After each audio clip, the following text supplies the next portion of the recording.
Bonjour à tous, dans cette vidéo, nous allons explorer Don Juan de Molière en 4 grandes parties. Nous commencerons par une biographie de Molière, ensuite le résumé de l'histoire en retraçant le parcours de Don Juan, de ses conquêtes amoureuses à sa chute tragique, jusqu'à son châtiment final.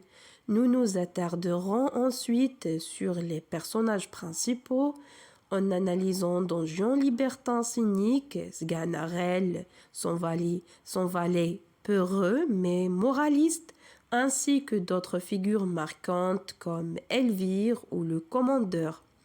Enfin, nous aborderons les thèmes majeurs de l'œuvre, le libertinage, l'hypocrisie sociale.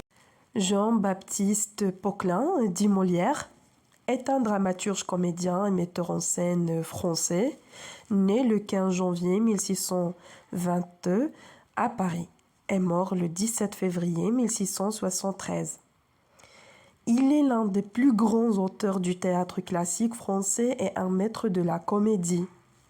Ses débuts dans le théâtre, issu d'une famille bourgeoise, Molière abandonne une carrière dans le droit pour fonder en 1643 l'illustre théâtre avec Madeleine. Après des débuts difficiles et des dettes, il part en tournée en province pendant plus de 10 ans, perfectionnant son art. Le succès à Paris, Molière revient à Paris sous la protection du roi Louis XIV. Sa première grande comédie, Les Précieuses Ridicules, connaît un immense succès. Il enchaîne ensuite avec des chefs-d'œuvre tels que L'École des femmes, satire sur le mariage et la condition féminine. Tartuffe, critique de l'hypocrisie religieuse, censuré à sa sortie. Don Juan, portrait d'un libertin défiant Dieu. Le Misanthrope, réflexion sur la sincérité et la société. Le Malade imaginaire, satire de la médecine. Sa mort sur scène en 1673, alors qu'il joue le malade imaginaire, Molière malade s'effondre sur scène. Il meurt quelques heures plus tard en raison de la censure religieuse. Il est enterré discrètement, sans cérémonie officielle. Son héritage, Molière a révolutionné la comédie en mélangeant satire sociale et divertissement. Ces pièces toujours jouées aujourd'hui sont des chefs-d'œuvre du théâtre français. Il reste une figure incontournable de la littérature et du théâtre mondial. Le titre Don Juan met en avant le personnage principal, un noble libertin qui incarne l'audace, la séduction et la révolte contre la morale. L'utilisation de Don est un titre espagnol de respect, souligne son rang social et évoque la légende du Don Juan. C'est une figure mythique du séducteur impénite. Ce choix de titre annonce une pièce centrée sur les excès de Don Juan, son mépris des conventions et sa quête de plaisir sans limite, qui le conduiront à sa perte. Il reflète également le mélange de comédie et de tragédie, caractéristique de l'œuvre de Molière. Don Juan est une tragicomédie en 5 actes qui raconte l'histoire de Don Juan, un noble libertin qui séduit les femmes avant de les abandonner sans scrupule. Accompagné de son valet Sganarelle, il défie la morale, la religion et les conventions sociales. Au fil de la pièce, il accumule les mauvaises actions. Il trompe sa femme Don Elvire, se moque des valeurs de son père, manipule les autres et refuse de croire en Dieu. Mais son arrogance finit par le perdre. Après avoir insulté la statue d'un commandeur qu'il avait tué, celle-ci s'anime et l'entraîne en enfer. Le portrait des personnages de Don Juan de Molière. Don Juan est le personnage principal. Il est un noble séducteur, libertin et cynique. Il méprise la morale, la religion et les conventions sociales. Son arrogance et son refus de changer le conduisent à sa perte. Sganarelle, valet de donjon, il est peureux, superstitieux et attaché aux valeurs traditionnelles. Et il critique son maître tout en restant à son service, ce qui le rend à la fois comique et pitoyable. Don Elvire, femme noble que Don Juan a séduite et abandonnée. Elle incarne la vertu trahie et tente de la ramener sur le droit chemin. Mais en vain. Don Luis, père de Don Juan, homme respectable et sévère, il est outré par la conduite immorale de son fils et tente de la raisonner. Don Carlos et Don Alonso, frères de Don Elvire, ils veulent venger leur sœur et restaurer son honneur. La statue du commandeur, fantôme d'un homme que Don Juan a tué. Elle représente la justice divine et punit Don Juan en l'entraînant en enfer. Charlotte et Mathurine, deux jeunes paysannes séduites par Don Juan qui leur fait de fausses promesses de mariage. Elles illustrent la naïveté face au charme du libertin. Acte 1. Don Juan, le séducteur libertin. Sganarelle et un autre serviteur discutent du comportement immorel de Don Juan, son maître. Ce dernier vient d'abandonner Don Elvire qu'il avait pourtant épousée.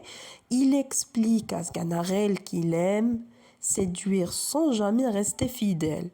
Lorsqu'Elvire vient lui demander des explications, il lui ment et la renvoie. Pour la première scène 1, Sganarelle, le valet de Don Juan, exprime son inquiétude pour son maître qui abandonne les femmes. Un autre personnage, Gros René, évoque les actions immorales de Don Juan. Scène 2, Don Juan apparaît avec arrogance, déclarant son désir de conquête. Il exprime son mépris pour la fidélité. Scène 3, Don Elvire, son épouse, arrive désespérée. Don Juan la rejette avec cynisme, montrant son indifférence. Scène 4, Don Juan discute avec Sganarelle de ses plans pour séduire d'autres femmes, confirmant son caractère libertin. Acte 2, une nouvelle conquête et un sauvetage. Don Juan et Sganarelle, déguisés en paysans, rencontrent Charlotte et Mathurine, deux jeunes filles qu'il séduit simultanément en leur promettant le mariage. Plus tard, il sauve un inconnu attaqué par des bandits. Cet homme se révèle être Don Carlos, le frère d'Elvire. Don Juan promet de l'aider à venger l'honneur de sa sœur, tout en évitant le duel. Scène 1, Don Juan et Sganarelle se déguisent en paysans et rencontrent Charlotte et Mathurine. Don Juan séduit les deux jeunes femmes. Scène 2, il continue de jouer avec les sentiments des filles, leur promettant le mariage. Scène 3, Don Juan sauve un homme attaqué par des bandits, révélant son côté audacieux. Cet homme est Don Carlos, le frère d'Elvire. Sa femme, Elvire, sa femme. Scène 4, Don Juan promet d'aider Don Carlos tout en étant hypocrite et manipulatif. Acte 3, le défi à la statue du commandeur. Don Juan et Sganarelle se retrouvent dans une forêt où ils rencontrent un pauvre homme mendiant. Don Juan tente de le corrompre en lui offrant de l'argent contre un blasphème. Mais le mendiant refuse. Ensuite, il découvre la statue du commandeur, un homme que Don Juan a tué par provocation. Il l'invite à dîner et à leur grande surprise, la statue accepte en inclinant la tête. Scène 1. Don Juan Esganarelle rencontre un mendiant et essaie de le corrompre, mais il refuse. Scène 2. Il découvre la statue du commandeur. Don Juan défiant l'invite à dîner. Scène 3. La statue accepte l'invitation, créant une tension dramatique. Acte 4. L'hypocrisie de Don Juan. Don Juan feint de se repentir pour calmer son père, Don Luis, mais il avoue ensuite à Sganarelle que ce n'est qu'une ruse. Don Elvire revient, bouleversé, et lui demande de changer avant qu'il ne soit trop tard, mais Don Juan reste arrogant et refuse tout repentir. Scène 1. Don Juan feint le repentir devant son père, Don Luis, mais il continue de jouer un double jeu. Scène 2. Don Elvire, encore amoureuse, tente de raisonner Don Juan, mais il reste indifférent à ses supplications. Scène 3. Le père de Don Juan s'inquiète de la conduite de son fils et l'exhorte à changer.